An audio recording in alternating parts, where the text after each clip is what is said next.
如果你翻嚟咧，魚蛋我都仲可以介紹下嘅。如果你中意食魚蛋，偉哥係啊，我好中意食魚蛋嘅。如果你翻嚟咧，我話俾你聽去邊度食魚蛋粉。喂，你而家講啦，好多人問噶啦。嗱，有人問我如果係魚蛋粉咧，而家就如果比較集中啲咧，上環都 OK 嘅。係上環正佳人都識啦，正佳咁出名係咪？正佳好出名噶嘛。正佳咧就有一間咧叫做係銘師傅，係銘師傅嘅。係啦，金字一個明嗰個明啦，係啊。咁啊，嗰個正佳係銘師傅，但係其實正佳得一間係賣賣魚蛋嘅啫，係嗰間噶啦。好，近住電車路嘅。係。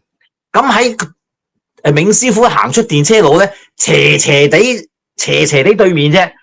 楊恩記係呢兩間都係食魚蛋咧。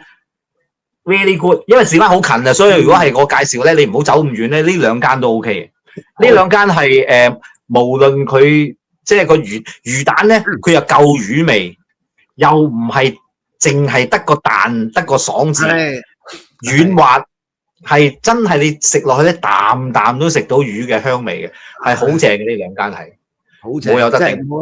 喂，咁我另外都有一間嘅，因為嗰間咧全部我啲師兄弟姊妹喺度嘅，係咩？東大街安利，你知安利係啊，片頭切腩撈粗嘛，冇錯啊。因為安利打魚蛋個師傅咧係我迷中羅漢嘅國術師傅嚟嘅。哇！呢個係啦，咁犀利，所以我入到去咧係個個都叫我大師兄嘅，因為我最早入係。好威水啊！呢鋪啫，咁你要多啲翻嚟先得啦，大師兄。要啦。